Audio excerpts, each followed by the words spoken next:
شروع اللہ کا نام لے کر جو بڑا مہربان نہایت رحم والا ہے۔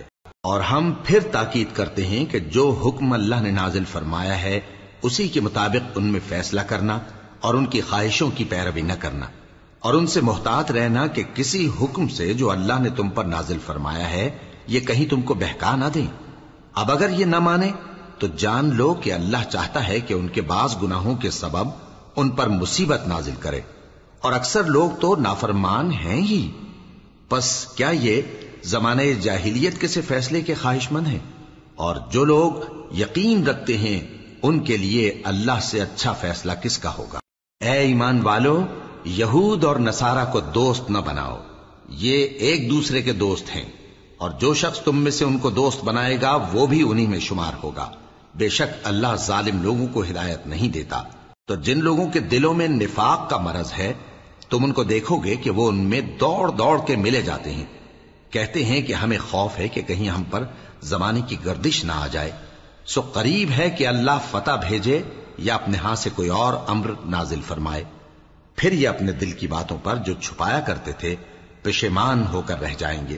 اور اس وقت مسلمان تعجب سے کہیں گے کہ کیا یہ وہی ہیں جو اللہ کی سخت سخت قسمیں کھایا کرتے تھے کہ ہم تمہارے ساتھ ہیں؟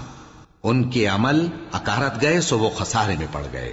اے ایمان والو، اگر کوئی تم میں سے اپنے دین سے پھر جائے گا تو اللہ ایسے لوگ پیدا کر دے گا جن کو وہ دوست رکھے اور اسے وہ دوست رکھیں، اور جو مومنوں پر نرمی کرنے والے اور کافروں پر سختی کرنے والے ہوں، اللہ کی راہ میں جہاد کریں اور کسی ملامت کرنے والے کی ملامت سے نہ ڈریں۔ یہ اللہ کا فضل ہے، وہ جسے چاہتا ہے دیتا ہے، اور اللہ بڑی کشائش والا ہے، سب کچھ جاننے والا ہے۔ مسلمانوں، تمہارے دوست تو اللہ اور اس کے پیغمبر اور وہ مومن ہی ہیں جو نماز پڑھتے اور زکوٰۃ دیتے اور اللہ کے آگے جھکتے ہیں۔ اور جو شخص اللہ اور اس کے پیغمبر اور مومنوں سے دوستی کرے گا تو وہ اللہ کی جماعت میں سے ہوگا، اور اللہ کی جماعت ہی غلبہ پانے والی ہے۔ اے ایمان والو، جن لوگوں کو تم سے پہلے کتابیں دی گئی تھیں ان کو اور کافروں کو جنہوں نے تمہارے دین کو ہنسی اور کھیل بنا رکھا ہے دوست نہ بناؤ، اور مومن ہو تو اللہ ہی سے ڈرتے رہو۔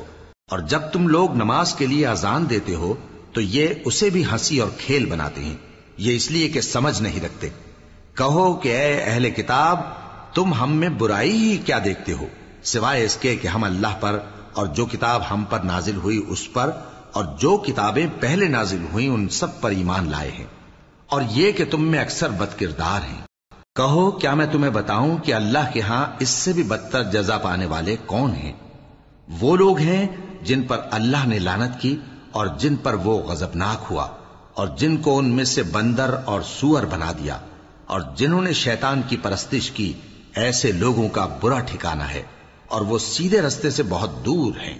اور جب یہ لوگ تمہارے پاس آتے ہیں تو کہتے ہیں کہ ہم ایمان لے آئے، حالانکہ کفر لے کر آتے ہیں اور اسی کو لے کر جاتے ہیں، اور جن باتوں کو یہ چھپاتے ہیں اللہ ان کو خوب جانتا ہے۔ اور تم دیکھو گے کہ ان میں اکثر گناہ اور زیادتی اور حرام کھانے میں جلدی کر رہے ہیں، بے شک یہ جو کچھ کرتے ہیں برا کرتے ہیں۔ بھلا ان کے مشائخ اور علماء انہیں گناہ کی باتیں کہنے اور حرام کھانے سے منع کیوں نہیں کرتے؟ بلا شبہ وہ بھی برا کرتے ہیں۔ اور یہود کہتے ہیں کہ اللہ کا ہاتھ بندھا ہوا ہے، یعنی اللہ بخیل ہے، انہی کے ہاتھ باندھے جائیں، اور ایسا کہنے کے سبب ان پر لعنت ہو۔ اصل یہ ہے کہ اس کے دونوں ہاتھ کھلے ہیں، وہ جس طرح اور جتنا چاہتا ہے خرچ کرتا ہے۔ اور اے نبی، یہ کتاب جو تمہارے پروردگار کی طرف سے تم پر نازل ہوئی، اس سے ان میں سے اکثر کی شرارت اور انکار اور بڑھے گا، اور ہم نے ان کے درمیان عداوت اور دشمنی قیامت کے دن تک ڈال دی ہے۔ جب کبھی انہوں نے لڑائی کی آگ جلائی اللہ نے اس کو بجھا دیا، اور یہ ملک میں فساد کے لیے دوڑتے پھرتے ہیں، اور اللہ فساد کرنے والوں کو دوست نہیں رکھتا۔ اور اگر اہل کتاب ایمان لاتے اور پرہیزگاری کرتے تو ہم ان سے ان کے گناہ دور کر دیتے اور ان کو نعمت کے باغوں میں داخل کرتے۔ اور اگر وہ تورات اور انجیل کو اور جو اور کتابیں ان کے پروردگار کی طرف سے ان پر نازل ہوئیں ان کو قائم کرتے تو ان پر رزق مے کی طرح برستا کہ اپنے اوپر سے اور پاؤں کے نیچے سے کھاتے۔ ان میں کچھ لوگ میانہ رو ہیں اور بہت سے ایسے ہیں جن کے اعمال برے ہیں۔ جو لوگ اللہ پر اور روز آخر پر ایمان لائیں اور عمل نیک کریں، خواہ وہ مسلمان ہو یا یہودی یا ستارہ پرست یا عیسائی، ان کو قیامت کے دن نہ کچھ خوف ہوگا اور نہ وہ غمناک ہوں گے۔ ہم نے بنی اسرائیل سے عہد بھی لیا اور ان کی طرف پیغمبر بھی بھیجے، لیکن جب کوئی پیغمبر ان کے پاس ایسی باتیں لے کر آتا جن کو ان کے دل نہیں چاہتے تھے تو وہ انبیاء کی ایک جماعت کو تو جھٹلا دیتے اور ایک جماعت کو قتل کر دیتے تھے، اور یہ خیال کرتے تھے کہ اس سے ان پر کوئی آفت نہیں آنے کی، سو وہ اندھے اور بہرے ہو گئے۔